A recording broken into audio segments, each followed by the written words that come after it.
estimated overall damage has reached 7.8 billion pesos. A number of tourist attractions in the province have been affected, including a community living near the world-famous underground river. Tristan Odalo joins us live from the capital, Puerto Princesa. Go ahead, Tristan. Pia, destructive winds, storm surge that lasted for 8 hours. That's how powerful Typhoon Odette was when it hit the area. The area used to be a jump-off point for tourists who want to travel or explore Palawan's underground river. Now residents there are facing two grim realities: the COVID-19 pandemic and Typhoon Odette's aftermath. What used to be a paradise and haven for tourists wanting to experience Palawan's underground river has been wiped out. Typhoon Odette battered Purok Dalampasigan in Sitio Sabang, whose residents depend on fishing and tourism for livelihood. Fisherman Roderick Luzara says they did their best to save their boats but to no avail. Out of 87 tourist boats used to service the underground river, only 20 were recovered. Yung alon talaga hindi namin makalimot-limot. Hanggang ngayon, yung ibang mangingisda halos ayaw pang pumasok dahil doon sa nangyari. Some boats are no longer fit to be used, with some fishermen salvaging what's left of them and convert them to firewood. Wala naman kaming hanap buhay na eh. Simula nung COVID, ang inabot ng audit, kung sa COVID medyo nakabangon-bangon na kami. Umabot itong COVID na ito na. Parang hindi namin alam kung saan kami mag-uumpisa ulit. Around 100 families have been directly affected and left with damaged houses and boats in this portion of Sitio Sabang.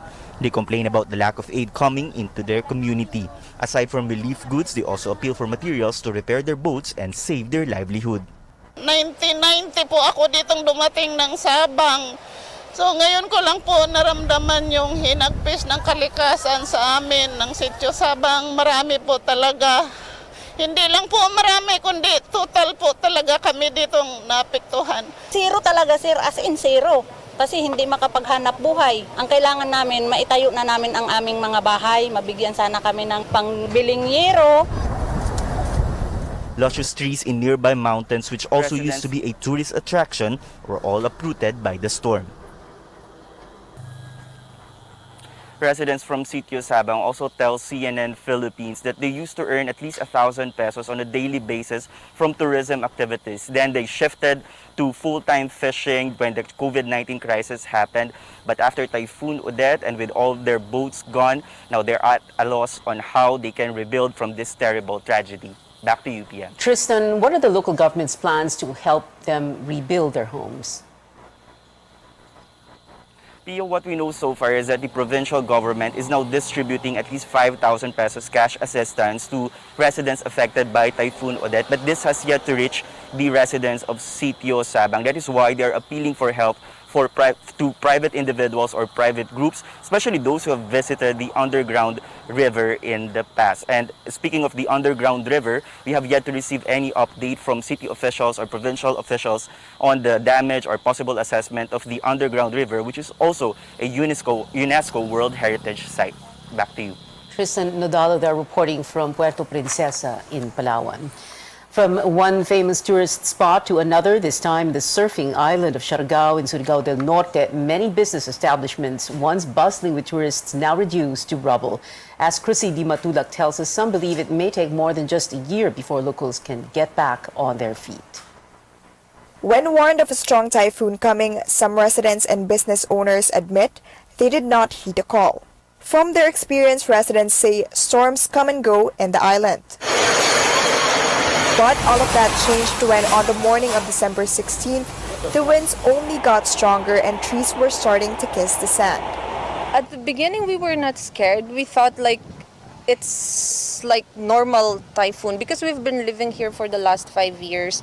We were in Boracay before that and we thought like, it's like strong wind, like keep on raining. The stretch of the once busy streets of General Luna town is now in rubble, as structures were no match with nature's might and force.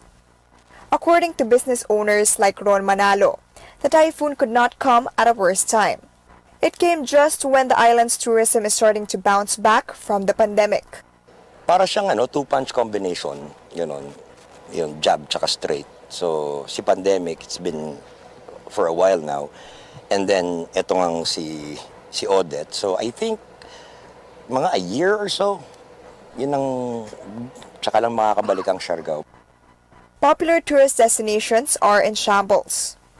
This used to be the Cloud9 Boardwalk, known worldwide as a surfing hotspot. Now it is left unrecognizable as it is left in ruins by the typhoon. The podium in Maasin where people would dive and take pictures was shredded to pieces.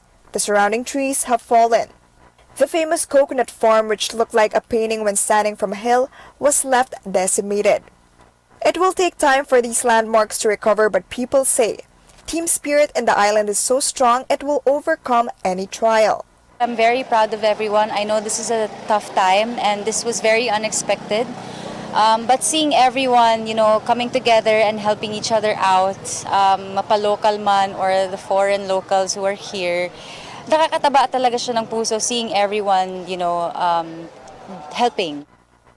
With the extent of the damage, it may take years to bring back the joy and vibe of this tropical paradise.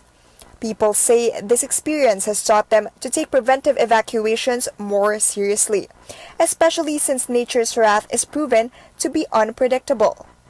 In Siargao Island, Chrissy Di Matulak, CNN Philippines. In the aftermath of Typhoon Odette, President Duterte suggested the summary eviction of residents living near coastlines. He now clarifies resettlement sites have to be provided first. The Interior Department suggests the creation of a task force for this government response. Amor Santos has the details. Assessing the aftermath of Typhoon Odette, Interior Secretary Eduardo Año lamented that some residents were not supposed to be in harm's way, while President Duterte offered a rather contentious solution. Yung pong batas dapat 40 meters easement from the shoreline, wala po talagang dapat nakatira dyan. Lesson natin yan sa Yolanda. Summary eviction. A maritime law expert says it's not that simple. Under the Urban Development and Housing Act, local government units, in coordination with the National Housing Authority, shall provide relocation or resettlement sites for persons living in danger areas. So if he's going to say summary eviction, he would better have something, a resettlement site ready for these people that he's going to be evicting. In his talk to the people on Monday, President Duterte softened his tone and clarified there won't be any demolition without relocation. The DILG says it's a massive problem and suggests the creation of yet another interagency task force for a whole-of-government approach. Its first order of business determine the number of residents on coastal easements and which of them are priority. Batong Bakal says each LGU should use geohazard maps to identify vulnerable populations and safe resettlements. The Mines and Geosciences Bureau says its maps are up to date. According to one of its chief geologists, the maps were used in preparing for Typhoon Odette. Still, an early warning system does not guarantee zero casualties. So if we can remove people from harm's way and provide them a better place to stay until they have their livelihood, why not? The DILG admits this problem can't be solved with little time left under the Duterte administration.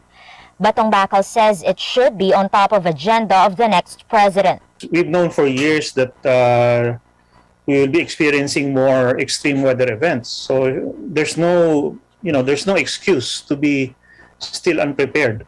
Amor Santos, CNN Philippines. We're taking a quick break. When we return, the controversial Dolomite Beach of Manila Bay reopens to the public after months of closure. And some people looking to welcome the upcoming New Year with a bang decry the rising prices of fireworks. Details next here on CNN Philippines. Stay tuned.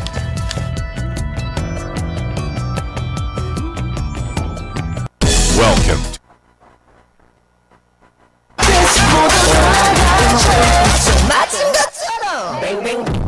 Linsky Lensky General Merchandise, San Pedro District, Pagadian City, at bang sa balay sa mga pawaran kaniadto na maligya sa mga makina o piyesa sa mga nagkalain-laing sakyanan, sama sa 10-wheeler, forward, elf, bungo ug daghan pang uban. Tag-iya ug tagdumala mao si Madam Arlene Solihon Fernandez ug si handsome boy Jesse Fernandez, ang pinakailado nga surplus center sa Pagadian City, Zamboanga del Sur. Lensky General Merchandise.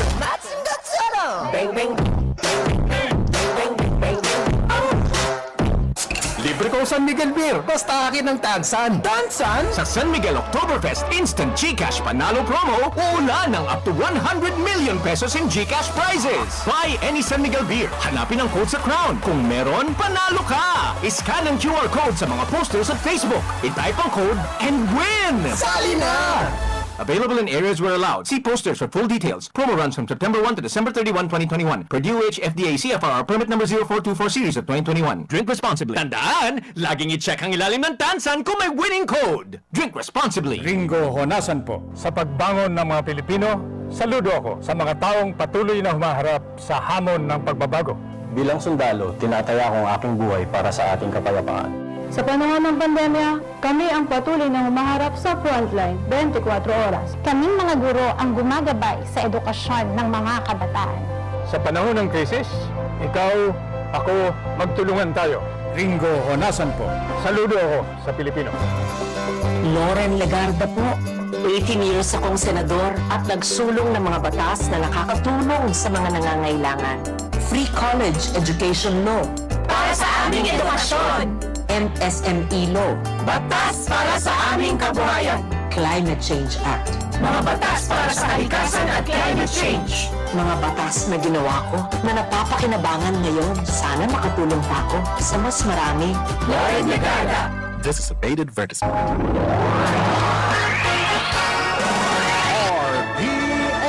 DXKP Pagadian, ang inyong Radyo Ronda. RPN Radio Philippines Network. Radio Philippines Network. Live to the world, pinaagi sa FB page, karon mag-download na.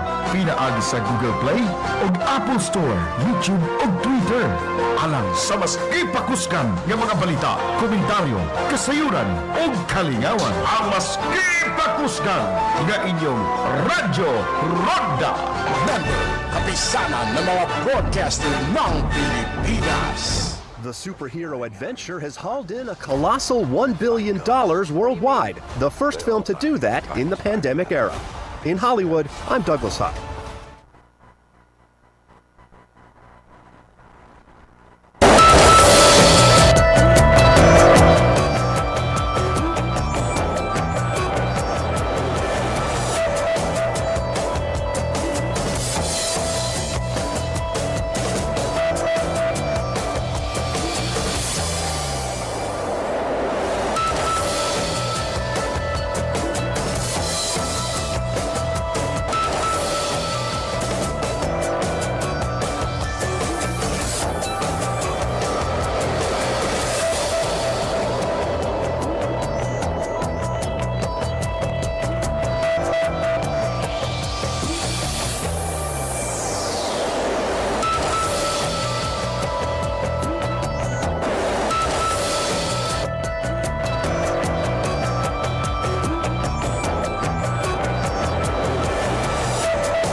Welcome back to CNN Philippines. Yet another attraction in the city of Manila.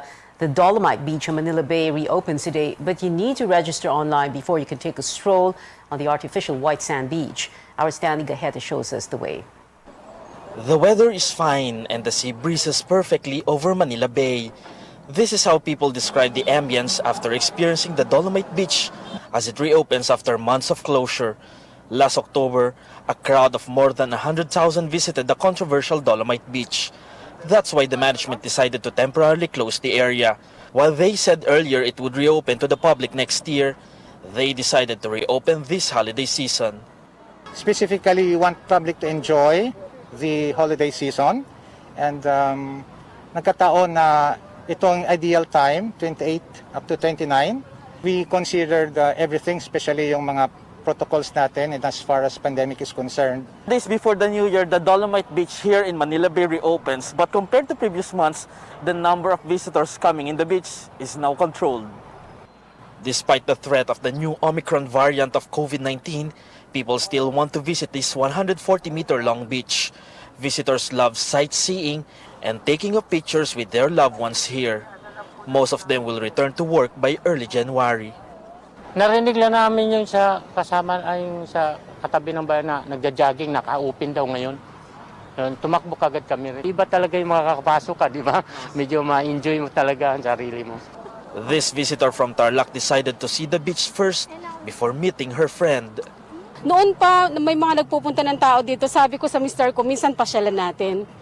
There are available portalets in the area with enough authorities to monitor that visitors follow minimum health protocols and physical distancing. The management also prohibits littering, bringing up pets, and even swimming. Be very safe in maintaining yung security at kasi of course yung kapakanan ng ating mga kababayan. The beach is open for vaccinated ones aged 12 years old and up. It only accepts 200 walk-in visitors and 100 registered online visitors per batch, which lasts for 1 hour. The link and QR code for online appointment system are posted on DENR's Facebook page. It is open for public from 6:30 a.m. to 5:30 p.m. until tomorrow and will resume on January 4, 2022. Stanley Gajeta, CNN Philippines. The husband of the country's 4th Omicron case tests positive for COVID-19. The health department says the man is a 37-year-old Filipino who arrived from the U.S. with his wife on December 10th on a Philippine Airlines flight. He is in isolation and his sample will undergo genome sequencing. The DOH is determining the people whom the couple came into contact with on the flight.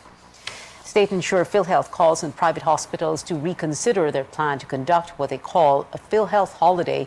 The Private Hospitals Association of the Philippines earlier urged its members to temporarily stop accepting PhilHealth claims between January 1st to 5th of next year. The group says the move is to show support for hospitals that have decided to cut ties with PhilHealth over unpaid claims. But PhilHealth says it is people who will suffer the consequences. The state health insurer adds hospitals that are supposedly planning to disengage have not submitted official documents. The insurer also maintains it is working to fast-track its settlement of claims. Stated straight ahead on Newsnight, Filipinos heading to Bocaue, Bulacan, known as the fireworks capital of the country ahead of the new year, but buyers are disappointed with the increase in prices. More after the break.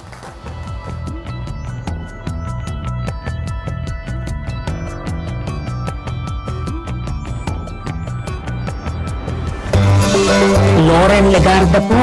18 years akong senador at nagsulong ng mga batas na nakakatulong sa mga nangangailangan. Free college education law. Para sa aming edukasyon. MSME law. Batas para sa aming kabuhayan. Climate Change Act. Mga batas para sa kalikasan at climate change. Mga batas na ginawa ko na napapakinabangan ngayon. Sana makatulong pa ako sa mas marami. Loren Legarda. This is a paid advertisement. Libre ko San Miguel Beer. Basta akin ng tansan. Tansan? Sa San Miguel Oktoberfest Instant GCash Panalo Promo, ulan ng up to 100 million pesos in GCash prizes. Buy any San Miguel Beer. Hanapin ang code sa crown. Kung meron, panalo ka. Iscan ang QR code sa mga posters at Facebook. I-type ang code and win! Sali na! Available in areas where allowed. See posters for full details. Promo runs from September 1 to December 31, 2021. Per DOH FDA CFR permit number 0424 series of 2021. Drink responsibly. Tandaan, laging i-check ang ilalim ng tansan kung may winning code. Drink responsibly. Ringo Honasan po. Sa pagbangon ng mga Pilipino, saludo ako sa mga taong patuloy na humaharap sa hamon ng pagbabago. Bilang sundalo, tinataya ko ang aking buhay para sa ating kapayapaan. Sa panahon ng pandemya, kami ang patuloy na humaharap sa frontline 24 oras. Kaming mga guro ang gumagabay sa edukasyon ng mga kabataan. Sa panahon ng krisis, ikaw, ako, magtulungan tayo. Ringo Honasan po. Saludo ako sa Pilipino.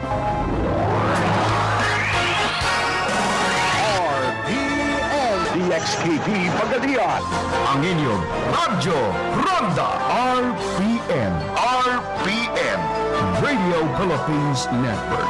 Radio Philippines Network. Live to the world, pinaagi sa FB page, karon mag-download na. Pinaagi sa Google Play o Apple Store, YouTube o Twitter. Alang sa mas ipakuskan ng mga balita, komentaryo, kasayuran o kalingawan. Ang mas ipakuskan ng inyong Radyo Ronda Network. Kapisanan ng mga broadcaster ng Pilipinas.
Lunsad ng malawakang pagbabakuna kamakailan ng gobyerno kontra COVID-19. Ang target, 9 milyong tao sa loob ng 3 araw. Pero bigong makamit ang target kaya pinalawig ng 2 pang araw ang kampanya. Tila sinasalamin nito ang kabuang suliranin sa vaccine rollout. Fireworks. As our Rex Media reports, prices are already going up. Away from Makati City, braving Bukawi Bulacan's heavy traffic just to buy some fireworks for his family's New Year celebration. Tradisyon na yung pagka medyo kahit paano may pailaw ka sa salubong ng New Year. He noticed, however, he's now getting less from his money's worth compared to previous years. Dating 10,000, marami nang nabibili yun. Ngayon, 14,000, ayan lang. Retailer Elvira Navarro explains they're also getting less supply at higher prices from manufacturers.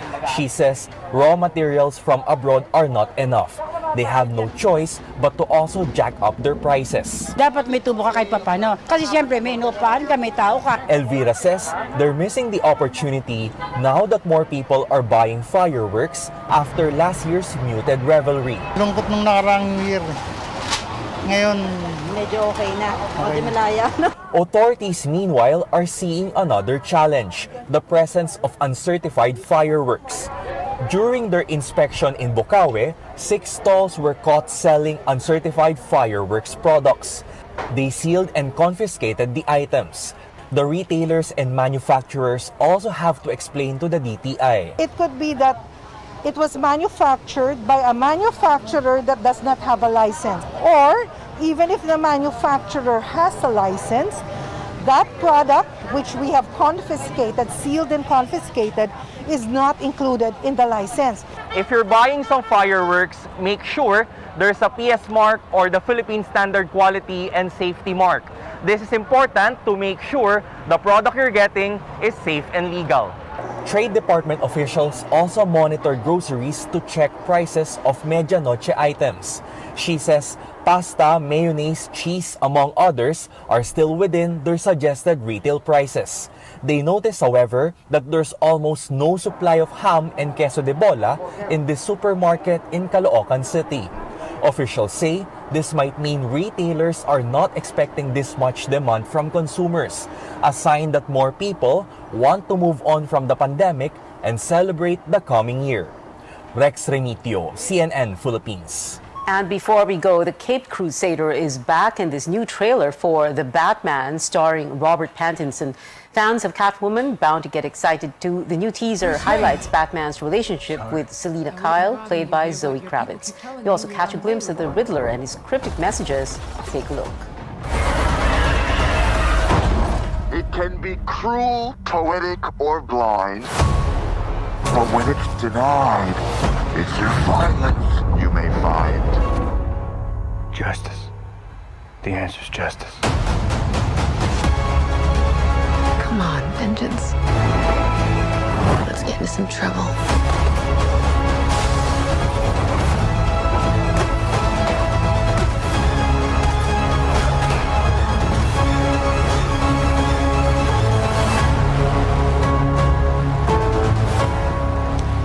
The Batman set to arrive in local theaters March 2022. We have 3 more days before 2022 or before 2021 ends, and that is it for now. Join me again on News.ph at 7 p.m. I'm Pia Ontiveros for Newsnight, where we go above and beyond the headlines.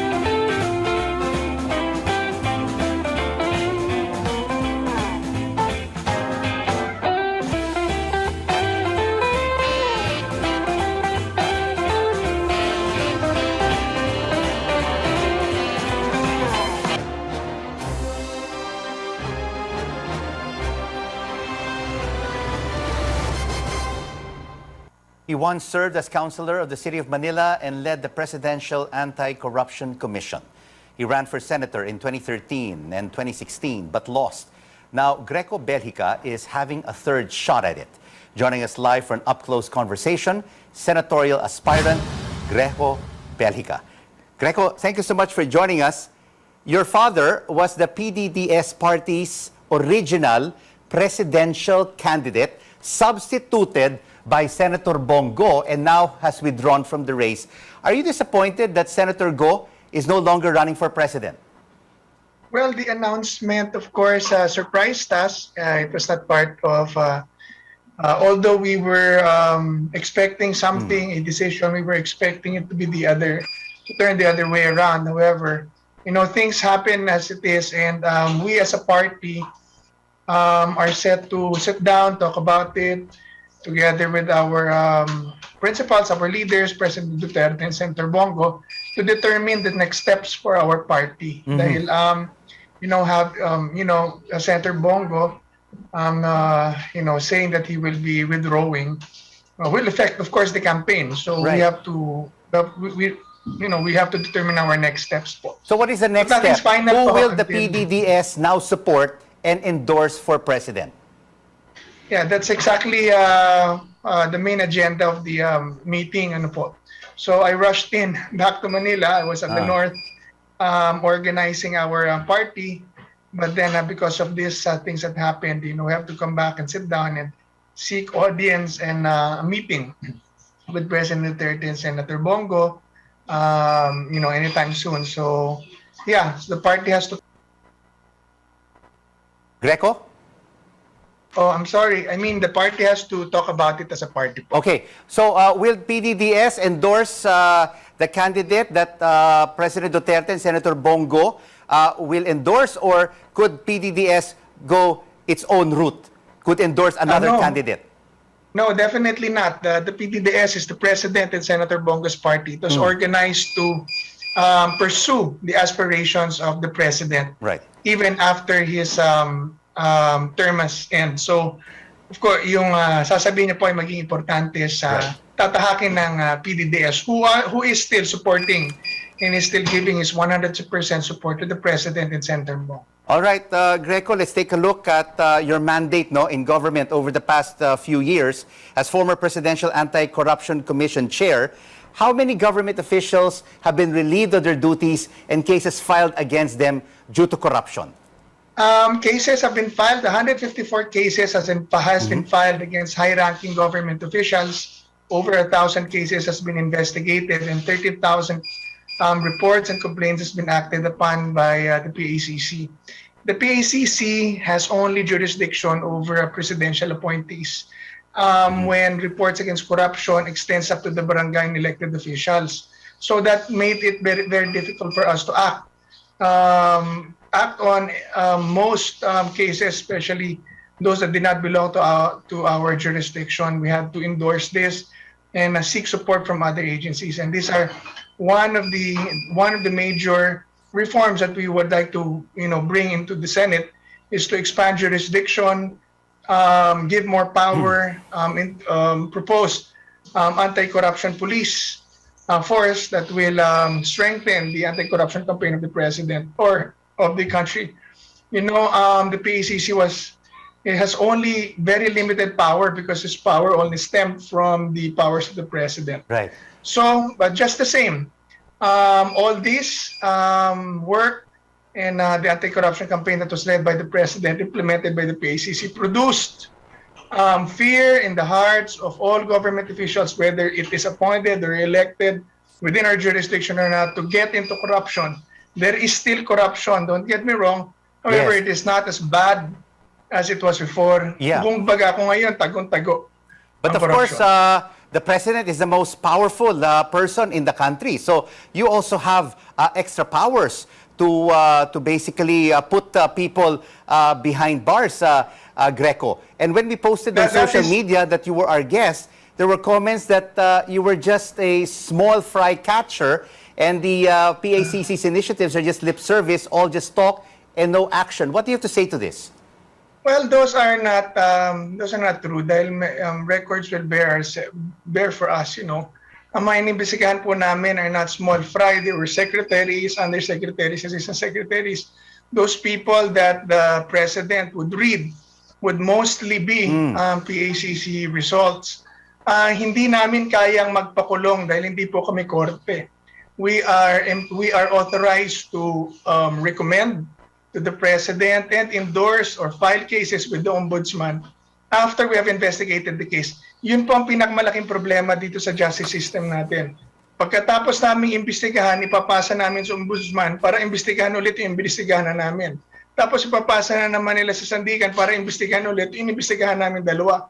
Dapat po ang mga opisina kagaya namin ay magkaroon ng kapangyarihan, pakulong na yung mga naimbestigahan na po namin. At apat po ang opisina namin ay magkaroon ng opisina sa lahat ng ahensya ng gobyerno hanggang sa barangay at LGU, kagaya po ng inilatag namin nung I was PACC chairman, nalalagyan ko po ng anti-corruption committees ng lahat po ng offices sa gobyerno. So Greco, how do you plan to change this if you become senator? Because you've recommended all of these corrupt officials, no? And you've passed it on to the ombudsman. But we haven't really seen any big fish behind bars.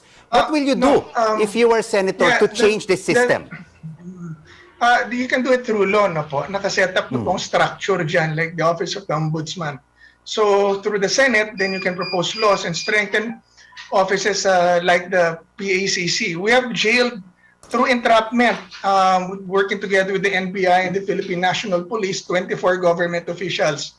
Po, if we had the power to jail everyone, then lahat po na-imbestigahan namin, nakulong po yan. And you can ask po ang mga Bureau of Customs, BIR, BI, DPWH, ang dami-daming proyektong nagawa niyan, build, which is, of course, a result of a serious and strong anti-corruption campaign. The BIR and the Bureau of Customs, marami pa rin pong corruption dyan. Pero it is only this term that they have continually hit their revenue targets every month for over a year because money or revenue is going straight to the to government coffers, no longer in the pockets of corrupt. Because Greco, there are a lot of critics who are saying that yes, these corrupt officials are taken out from their positions, but they're reappointed or recycled to other positions. Well, you know, there were officials na ganun po, pero hindi po lahat. Those officials that were reappointed, kasi po kami mga ano lang po kami, yung recommending lang po, recommendatory lang po ang PACC. So if our principal does not agree with our findings, yun lang po ang kapangyarihan namin. Pero ito pong mga opisyal na to na sinasabi nila nga na-reappoint, hindi po nawala ang kaso niyan sa amin at naisampa po namin sa Office of the Ombudsman yan. If we believe na sa amin may kaso sila, like Secretary Duque, Secretary La Peña, sasabi lang nire-recycle. Pero as far as we were concerned, we gave our report, we gave our recommendation, and then it was forwarded to the Ombudsman for the case has been filed. And yun lang po ang limit talaga ng kapangyarihan namin. We want to do more. Yun nga sabi namin, nag-uusap kami ng Pangulo, sabi ko, boss, kulang talaga ang kapangyarihan. Kung if we just had the power to send these guys to jail, they'd be all in jail right now. All right. Sabi niya, yan ang sabihin mo at gawin mo sa Senado. So, Greco, if you become senator, in your view, how should the government fight this war on drugs? Should it continue to adopt an ironclad, no-nonsense anti-drug policy? Definitely, sir. That's the way to go. And in the proper implementation of RA 9164 or 9165 or the anti-drug abuse, setting up the anti-drug abuse councils down to the barangay anti-drug abuse council and the anti-drug board of the local governments will strengthen the fight against corruption. Against drugs. Dalawa po kasi yan, yung suppression, yung nakikita nating tukhang, at yung intervention ito po yung organizing the communities to come together and fight corruption, conducting your anti-drug campaign and strengthening, empowering the families, the local governments, the barangay to monitor and operate anti-corruption, anti-drugs operations po, both suppressive and interventive. But Greco, a lot of the people have been caught for drugs, whether users or sellers, suppliers, have been basically, our kababayans in the marginalized part of society. If you are a senator, will you also push for the drug users and the drug suppliers who belong to the upper echelons of society? Lahat po, sir. The law does not distinguish between rich and poor, male and female. pag sinabi po kasi nila mas marami nahuhuli for drugs na maliliit, ganun din po ang corruption eh. Bakit mas marami na dadampot at nahuhuling maliit? Because we do not distinguish between high ranking or low ranking. If you get into corruption, then we catch you. Get into drugs, then we catch you. The thing is, mas marami po talaga mga kababayan natin ang physically na mahihirap, physically umahawak ng droga at nagtatransact rather than the big bosses and the thugs that transact drugs or get into corruption without actually holding money. So what will you do, Greco, to find out if these rich people are holding the drugs? Because like what you said, ang nakikita lang ng pulis, ang humahawak ng droga are our poor kababayans. How will you try to find out that the rich are also holding drugs or are using drugs? We have to cure the law, These rich people use money to transact drugs and also to corrupt. And our laws and the equipments of the Philippine National Police, offices like us, does not have the power and the authority and the equipments, to follow the money. That's what I'm saying. You want to know who's into drugs? You follow the money, but then restricted po ang ating batas. So we have to cure that law for people and for people who gets involved with drugs, who gets involved in corruption. That law should not apply to them. Ito pong yung mga bank secrecy laws should not apply to them because they're a threat to national security. They're criminals. And of people use drugs because they don't have jobs, Greco. And right now, more than 4.5 million of our kababayans do not have jobs, have lost their jobs because of the pandemic. And how will you try to jumpstart the economy and create jobs through legislation if you become senator? Thank you, sir. We really need to address job creation and development and bring up the economy. There are many ways. We have to cure economic and trade policies. We have to strengthen the fight against corruption and red tape because when red tape and corruption goes down, business and development goes up, projects goes up, more services go up, more businesses come in.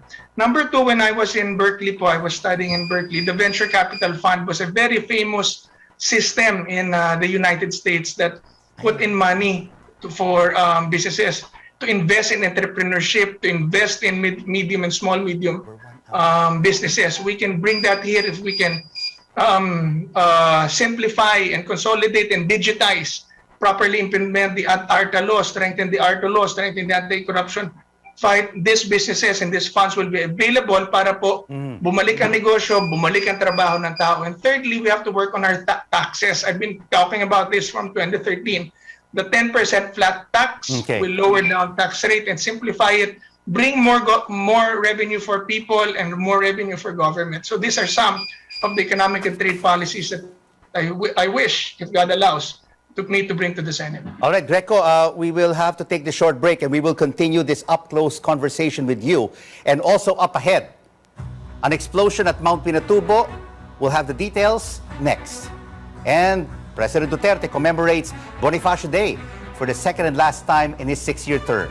Keep it right here on CNN Philippines. News you can use, news you can trust.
This is the final word on CNN Philippines. I'm Rico Hizon.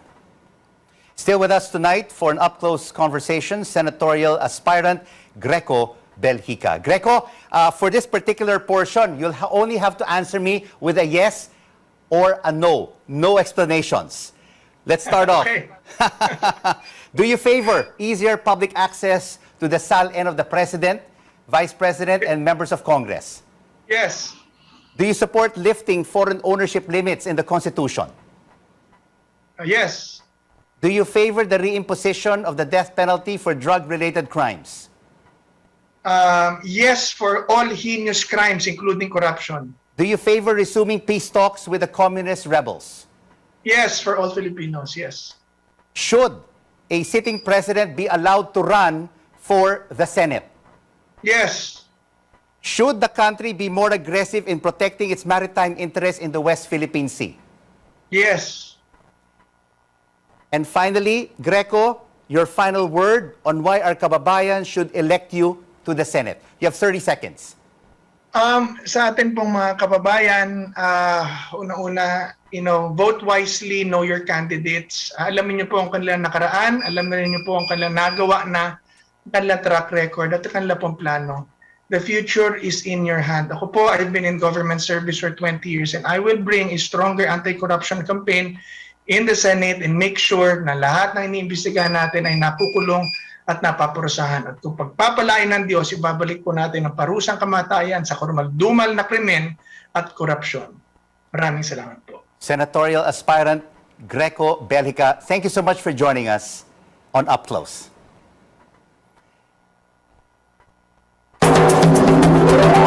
Hanamox Forte. Frequently asked questions.